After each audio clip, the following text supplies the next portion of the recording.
Hello again and welcome to another Warhammer 40k Imperial Guard tactics video. So today we will be revisiting a concept, a philosophy, a strategy, you might say, that I developed around the end of 7th edition. And it is called the Go Big or Go Home philosophy. Some of my longer term subscribers will already be familiar with this concept, but for you newer guys, I'll give you a quick rundown. And basically today's video is we're going to cover the philosophy. We're going to see how it has changed from 7th to 8th edition, and is it something that is still relevant. So, the philosophy it's called Go Big or Go Home because it basically revolves around the principle of it's sometimes worth paying the points for really big guns, like las cannons, like plasma guns. And it came about because I was playing many games in 7th edition, lots and lots of them, and I was finding that my usual Imperial Guard strategy of throw enough shit at the wall and see what sticks, drown them in las guns, drown them in autocannons, drown them in grenade launchers, that kind of job.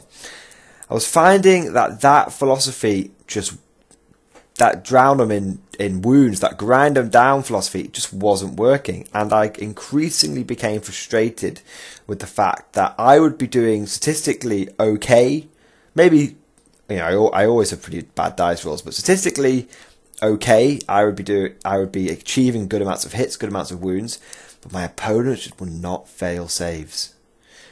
And they just would, you know, make them take 12 3+ saves, they only fail 1 or 2. Make them take 5 or 6 5+ saves, they only fail maybe 1. It was crazy, and it happened game after game after game. And I was finding myself having to work really hard and throw inordinate amounts of firepower at targets that should really have been easy kills. Should really have just, statistically speaking, have ground down. But dice rolls were not in my favour. So I decided to go with the policy of, if I'm going to hit you, I'm going to wound you, and I'm going to fuck you up. If I hit you, I'm going to wound you, I'm going to kill you. I'm going to go big, or I'm not going to go to the battle at all. I'm going to go home. So that was the policy. Basically, hit them hard and just remove your opponent's ability to screw you over. That was the policy. And it worked really well. And I actually formulated a really good pure infantry list, 1850, back when that was the level in 7th edition, 6th and 7th edition. And the general principle was I had 2 big blobs, 2 or 3, I had 3 blobs of, I think it was 40 conscripts, 30-40 conscripts, and then I had 3 blobs of 40 las cannon plasma gun squads. These were combined squads, so I'd have 40 guys in a blob, 4 las cannons, 4 plasma guns. Do that 3 times. That was what I did, and then I had a bunch of conscripts and then support characters. It was something like that. It was either two main blobs and 2 conscript blobs, or it was 3 main blobs and 2 or 3 conscript blobs. I can't remember exactly, but I remember it distinctly being about 200 guys plus support elements back in those days, command squads. And it really revolved around having psychic support and order support working in harmony. So I'd bring enough warp, this is obviously back in 7th, I'd bring enough warp charge dice so that I could reliably get prescience off twice on 2 blobs, and then I had voxes in my squads, which I never normally took in my blob squads, so that I could reliably get orders off. So that, typically what that meant is I would have blobs of 40 guys, re-rolling hits thanks to prescience, and generally either ignoring cover or re-rolling to wound against big targets. That's how orders worked, obviously, in 7th edition. So that's the policy, that's philosophy. It came, and because I was running plasma, which back in 7th was obviously AP2, and I was running las cannons, which were back in the previous edition were AP2, what that meant was no armor saves for my opponents. Maybe he'll get a cover save, you know, maybe he'll have to jink, Maybe he'll have an invuln save, but the vast majority of my opponent's army would not be getting saves against my firepower. So, that was 7th edition. That was the philosophy. If you're going to screw me over with making too many good saves, then I'm going to take your saves away from you. Go big or go home. And I found, once I adopted this policy, that I started doing very, very well around the club. Very, very well. Basically, I think my last 4 or 5 games in 7th edition, I went undefeated, which was quite a big deal for playing Imperial Guard in 7th edition. And I was playing against some really competitive lists. So, that was the philosophy, that's the policy, that's where it came from. Now let's take a look at 8th edition. Can we still run the go big or go home? Well, there's a few things that have changed, and we need to sort of run through how we're going to adapt. So number one thing that has changed, no more blob squads. No more blob squads. So it makes it a lot harder to issue orders that will affect large blobs of men. I used to be able to issue one order and it would affect 40 guys. Now I issue one order, and yes, it goes off automatically, so that's obviously great. The order goes off automatically, but it only affects 10 men. Unless I'm ordering conscripts, it only affects 10 men. So that's kind of, makes it harder. It means I'm going to be running a lot more officers. It means to have the same effect, I'm going to have to run 2 company commanders for 40 men, rather than 1 company command squad for potentially 80 men. 2 orders, 2 40-man blobs. So, let's quick drink. So that's changed. So orders have changed both for the better and for the worse. Psychic powers have changed. There's no longer ways for the Imperial Guard to get flat rerolls through prescience. Best we can hope for is rerolling 1s to hit, which is nowhere near as good. Nowhere near as good at all. And we have we have no orders that are allowed to ignore cover as well. However, ways that has changed for the better. Number 1, orders go off automatically, as already mentioned. Number 2, thanks to the way that characters work, we can now triple stack buffs rather than double stack. So what I mean by that is, back in 7th edition, you could have prescience, which gave you reroll hits, and then bring it down, or ignores cover. You couldn't have 2 orders on 1 unit. So typically, that's a double stack. You've got 2 buffs going off on 1s. 1 prescience, 1 order. Now, it's possible for us to triple stack. We can take either Harker or Yarrick, and they will give everyone around them in 6 inches reroll 1s to hit. That means we can use the order, bring it down, to make our guys have reroll 1s to wound as well. And then we can take Astropaths. Astropaths are only 15 points a pop, and you can pick, each Astropath can do this, you can pick a unit within 18 inches and you remove their cover. Triple stack, so you have ignore cover as well.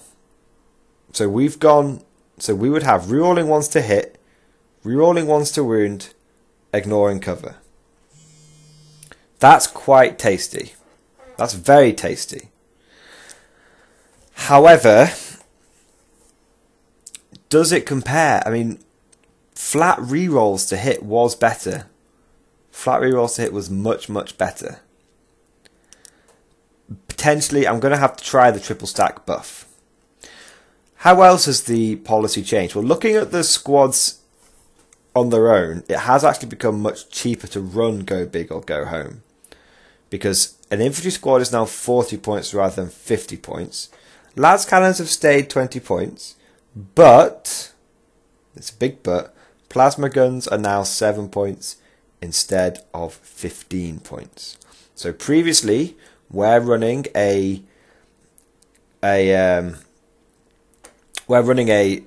las cannon squad would cost you 50 points plus 35 points, 20 for the las cannon, 15 for the plasma gun, which would obviously come to 85 points for one squad. Now we can run the same thing for 67 points. It's a lot cheaper. We can run a lascan for 20 points, base squad is 40 points, and the plasma gun is 7 points. We could even throw plasma pistol in there and still be cheaper. That would make us, it was 67, 71 points. So that's 14 points cheaper per squad. So that's putting extra plasma shots in there as well. Second way it's got better, so we've obviously got cheaper, but another way we've got better is the fact that plasma is now a lot more versatile. Plasma is now AP -3, which affects vehicles, and most importantly, it can be supercharged. Supercharging or overcharging plasma, whatever you want to call it, makes it strength 8, makes it do 2 damage per shot. Per wound, I should say. That's big. That's really, really big. I think that's a big buff. Remember, it goes off on the plasma pistol as well. So, yeah, really, that's a good thing. Plasma is much better in the go big or go home policy now. Only downside I'd say is if you wanted to run melter las cannon blobs, which I like to do. I like to have another policy, another tactic called the melter hedge, which is another go big or go home policy. Melter, the problem with it's now 12 points, so it's just not a big difference, but it's 2 points more expensive. But the reason why I am tempted towards plasma is because it's AP -4. So if I hit my opponent, the majority of the time he will not get a save whatsoever. Plasma -3 means most 3+ save units will get a 6+ save. That could be a big deal. 6+ save. I know it doesn't seem like a huge thing, and you have basically removed your opponent's ability to stop you, but 6+, if someone gets lucky, gets a couple of 6+s, it could scupper your plans. So anyway,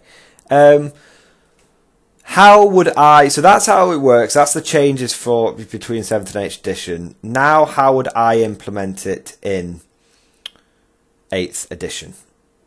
Well, we've got to be careful. Would be my advice. We've got to be careful because there's got to be a fine balance between the amount of las-plas squads we're taking and the amount of support characters that we're using in order to make it all come together. We don't want to be spending so many points on the support characters that we're not bringing enough firepower to the table. Sometimes, as a guard, it can be very easy in 8th edition just to be taking too many characters. I've been a victim of that myself. So, how would I run it? Well, I would maybe accept the fact that you're not going to get orders off on every single squad. There would be 2 ways of doing it. Basically, you could buy 2 squads and then an officer, and then 2 squads and then an officer, and do that, I would say, 4 times. So you'd have 4 senior officers and 8 infantry squads with las cannon, plasma gun, and plasma pistol. You sort of form those into 2 platoons. Sorry, 2 platoons. So you would then, with 2 officers and 4 squads per platoon, I would add a astropath to each one of those blobs and a commissar to each one of those blobs. And then I would add Harker to one. This is really going all out. Harker to one and Yarrick to the other. Let's see if we can work that out now using the old calculator. So we have 40 base plus 20 for the las cannon plus 7 for the plasma gun plus 5 for the plasma pistol, times that whole thing by 8, add in 4 company commanders, which is 120 points, add in 2 Commissars, which is 31 plus 31. Add in Harker, which is 55, and then add in Yarrick, which is I always think Yarrick's like 170 points, but I don't think he's quite that much. Thought I had my book around here with me. I believe Yarrick is 130 points at the top of my head. Please correct me if I'm wrong.